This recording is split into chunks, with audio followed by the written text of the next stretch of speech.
너희 중에 심지어 음행이 있다 함을 들으니 그런 음행은 이방인 중에서도 없는 것이라 누가 그 아버지의 아내를 취하였다 하는도다. 그리하고도 너희가 오히려 교만하여져서 어찌하여 통하니 여기지 아니하고 그 일 행한 자를 너희 중에서 쫓아내지 아니하였느냐. 내가 실로 몸으로는 떠나 있으나 영으로는 함께 있어서 거기 있는 것 같이 이런 일 행한 자를 이미 판단하였노라. 주 예수의 이름으로 너희가 내 영과 함께 모여서 우리 주 예수의 능력으로 이런 자를 사탄에게 내주었으니 이는 육신은 멸하고 영은 주 예수의 날에 구원을 받게 하려 함이라. 너희가 자랑하는 것이 옳지 아니하도다. 적은 누룩이 온 덩어리에 퍼지는 것을 알지 못하느냐. 너희는 누룩 없는 자인데 새 덩어리가 되기 위하여 묵은 누룩을 내버리라. 우리의 유월절 양 곧 그리스도께서 희생되셨느니라. 이러므로 우리가 명절을 지키되 묵은 누룩으로도 말고 악하고 악의에 찬 누룩으로도 말고 누룩이 없이 오직 순전함과 진실함의 떡으로 하자. 내가 너희에게 쓴 편지에 음행하는 자들을 사귀지 말라 하였거니와. 이 말은 이 세상에 음행하는 자들이나 탐하는 자들이나 속여 빼앗는 자들이나 우상 숭배하는 자들을 도무지 사귀지 말라 하는 것이 아니니 만일 그리하려면 너희가 세상 밖으로 나가야 할 것이라. 이제 내가 너희에게 쓴 것은 만일 어떤 형제라 일컫는 자가 음행하거나 탐욕을 부리거나 우상 숭배를 하거나 모욕하거나 술 취하거나 속여 빼앗거든 사귀지도 말고 그런 자와는 함께 먹지도 말라 함이라. 밖에 있는 사람들을 판단하는 것이야 내게 무슨 상관이 있으리요마는 교회 안에 있는 사람들이야 너희가 판단하지 아니하랴. 밖에 있는 사람들은 하나님이 심판하시려니와 이 악한 사람은 너희 중에서 내쫓으라. 5월 11일 수요일 새벽 말씀 큐티를 시작하도록 하겠습니다. 코로나19 바이러스로 인해서 우리가 얼마나 많은 고생과 어려운 시간들을 보냈는지 모르겠습니다. 특별히 이 바이러스라고 하는 것은 우리 눈으로는 볼 수 없는 아주 작은 것들이죠. 이처럼 작은 바이러스들이 우리 안에 침투해 들어왔을 때 그 바이러스들은 우리 안에서 엄청난 숫자로 자라나게 되고 그 자라난 바이러스로 인하여서 우리의 몸은 힘들어지고 병이 나고 그리고 우리의 삶을 온전하게 건강하게 영위할 수 없도록 방해합니다. 그런데 이러한 바이러스와 비슷한 것이 바로 죄입니다. 우리가 가지고 있는 우리가 어쩌면 쉽게 생각하는 작은 죄라 할지라도 그 작은 죄가 우리 안에 들어왔을 때 그 죄는 우리 안에 자라기 시작하고 우리의 생각과 마음을 사로잡고 그리고 우리의 양심을 마비시키고 하나님을 대적하는 자리에까지 나아가게 만듭니다.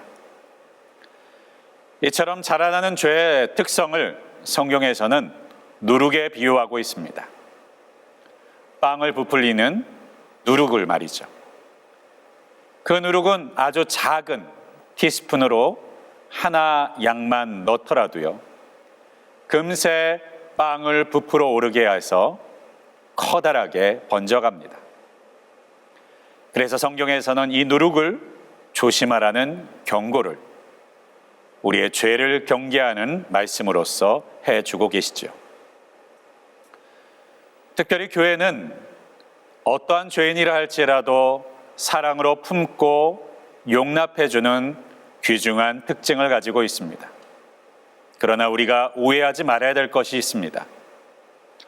죄인을 품고 받아들여주는 것이 하나님의 사랑이지만 그렇다고 해서 죄를 용납하는 것은 아니라는 사실을요.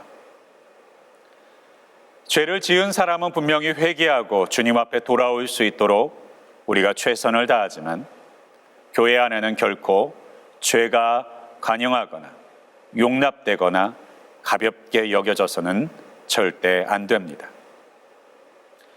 특별히 최근에는 동성애에 대한 문제 때문에 여러 가지 교회에 많은 이슈와 문제가 되고 있습니다. 어떤 분들은 그렇게 말씀합니다. 동성애도 수많은 죄 가운데 하나가 아니냐. 그런데 왜 유독 동성애에 대해서만 그토록 비판하고 문제를 삼느냐. 그렇습니다. 동성애도 분명히 하나의 죄입니다. 간음과 도적질과 살인과 같은 죄입니다. 그러나 이 한국 땅에서 그리고 전 세계적으로 퍼져져 있는 동성애가 문제가 되는 이유는 무엇입니까? 바로 다른 살인이나 도둑질한 사람들이나 그리고 남의 것을 빼앗는 사람들의 일들을 하는 이들이 모여서 이들은 죄가 아니노라고, 이것은 문제가 없는 행동이라고, 우리를 자유롭게 이러한 행동들을 하게 해주어야 한다고 주장하는 이들은 없다는 것입니다. 반면 동성애는 그 죄를 가지고 있는 사람들이 모여서 집단을 이루어서 그것이 죄가 아니라고 말하라고 요구하고 그러한 일들을 마음껏 행할 수 있도록 자유를 주어야 된다고 말하고 있기 때문에 문제가 되는 것입니다. 그렇습니다. 우리는 죄를 애통히 여길 때 그것을 용서하고 그것을 바로잡을 수 있도록 도와줄 수 있습니다. 그러나 그것이 죄가 아니라고 요구하는 것 앞에서 우리가 동성애 문제를 교회 안으로 받아들여 준다면 다른 모든 죄들에 대해서도 우리는 회개를 요구할 수 없고 하나님 앞에 바로잡아야 되는 행동이라고 말할 수 없게 되는 것이죠. 사랑하는 성도 여러분, 우리가 교회에 나왔을 때 죄를 지었을지라도, 죄의 문제 가운데 있을지라도 편히 나오고 다닐 수 있는 교회를 혹시 원하고 계십니까? 성경을 통해서 보면 그러한 사람은 이미 심판을 받았다라고 말합니다. 그러한 죄악들이 우리 가운데 있는데 그러한 사람들은 결코 하나님의 나라를 유업으로 받을 수 없다고 사도 바울은 분명히 선포하고 있습니다. 만약 우리가 그러한 죄악 가운데 있으면서 그런 죄의 문제에 통하지 않으면서 나는 하나님의 사람이노라고, 나는 구원받은 사람이라고 외치고 있다면 그 사람의 신앙은 다시 한번 점검되어야만 할 것입니다.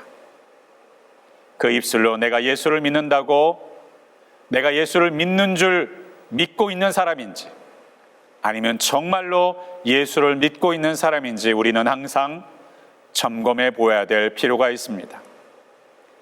예수를 믿고 있다고 믿는 사람은 결코 예수를 믿는 사람도 구원받는 사람도 아니기 때문입니다.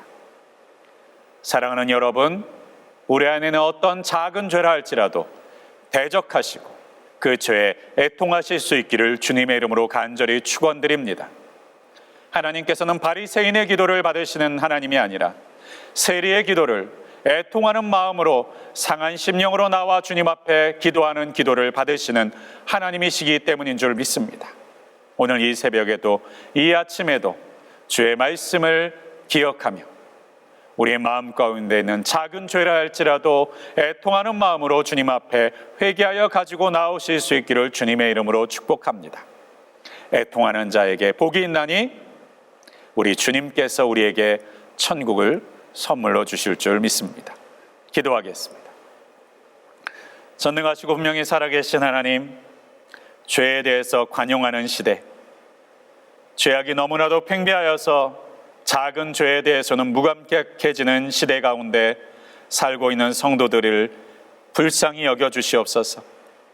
특별히 우리 마음 가운데 어떠한 죄이든지 죄악을 향한 애통하는 마음을 심정을 우리 마음 가운데 허락하여 주시고 죄에 대한 민감한 심령을 허락하여 주셔서 우리의 허물과 죄악에 대해서 주님 앞에 회개할 수 있는 복된 자들이 될 수 있도록 도와주시옵고 회개하여 돌이킬 수 있는 복받은 이들이 될 수 있도록 인도하여 주시옵소서.